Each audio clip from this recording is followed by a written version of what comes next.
नमस्कार, मैं हूँ कथा क्षितिज से और आज हम एक ऐसी अविस्मरणीय यात्रा पर निकलेंगे जो आपको इतिहास की गहरी परतों में ले जाएगी।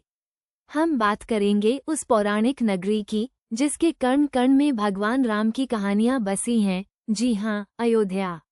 रामायण में वर्णित इस प्राचीन शहर के बारे में पुरातत्वविदों ने क्या कुछ उजागर किया है, आज हम इसी रहस्यमयी गाथा को जानेंगे।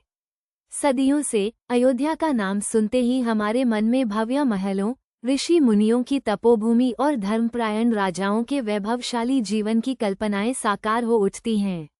लेकिन क्या ये सिर्फ कथाएं हैं या इनके पीछे कोई ठोस पुरातात्विक प्रमाण भी छिपे हैं?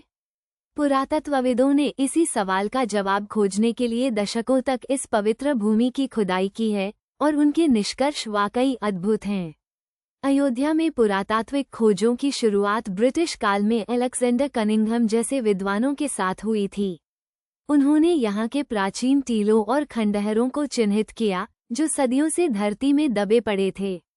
फिर आज़ादी के बाद भारतीय पुरातत्व सर्वेक्षण (ASI) और अन्य संस्थानों ने व्यवस्थित तरीके से खुदाई का काम शुरू किया।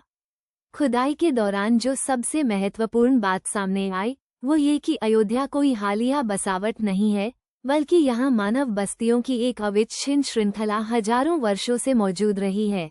विभिन्न सांस्कृतिक परतों को देखकर पता चलता है कि यह शहर लगातार आबाद रहा है और समय के साथ विकसित होता रहा है।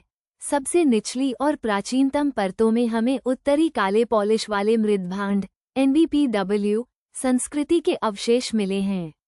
ये ईसा पूर्व 7वीं से 3वीं शताब्दी के बीच के हैं, जो बताते हैं कि अयोध्या इस समय तक एक महत्वपूर्ण शहरी केंद्र बन चुका था।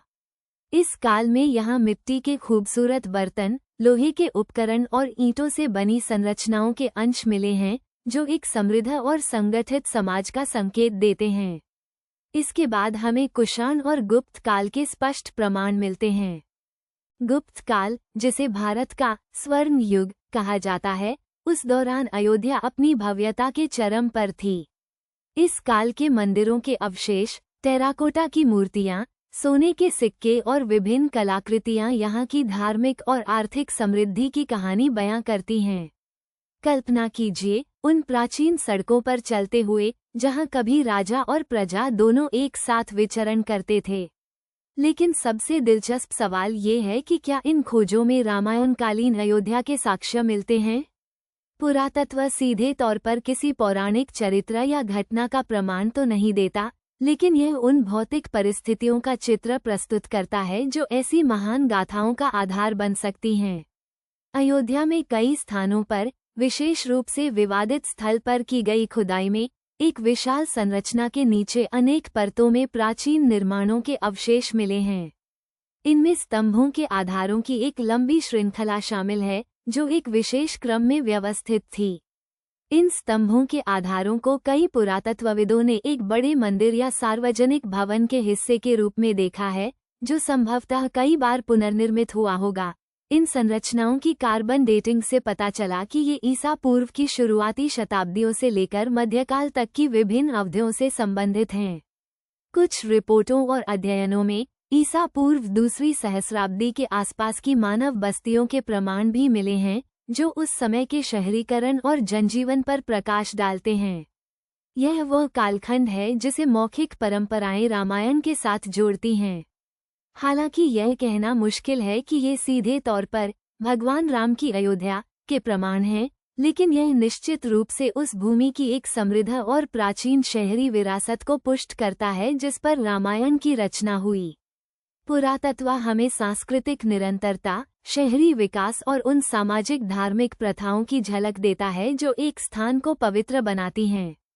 अयोध्या के मामले में पुरातत्व हमें एक ऐसी प्राचीन, समृद्ध और निरंतर आबाद नगरी की तस्वीर दिखाता है जो हजारों वर्षों से न केवल भौतिक रूप से बल्कि सांस्कृतिक और आध्यात्मिक रूप से भी जीवित रही है। यह वह भूमि है जहां लोगों ने पीढ़ियों से पूजा की, निर्माण किया और कहानियां गढ़ीं। कथा क्षितिज पर हमारी यह यात्रा हमें दिखाती है कि अयोध्या केवल एक नाम नहीं, बल्कि समय की परतों में छिपा एक जीवंत इतिहास है, पुरातत्वविदों की अथक मेहनत ने हमें इस बात के पुख्ता प्रमाण दिए हैं कि रामायण की यह प्राचीन नगरी सिर्फ कल्पना नहीं, बल्कि एक हकीकत थी, जो सदियों से अपनी कहानी सुना रही है। बस हमें उसे समझने की आवश्यकता है। तो अगली बार जब आप अयोध्या का नाम सुने, तो याद रखिएगा कि यह सिर्फ एक शहर नहीं, बल्कि हजारों वर्षों की सभ्यता का एक जीता जागता संग्रहालय है, जहां हर मिट्टी का कण अपनी कहानी कहता है। धन्यवाद।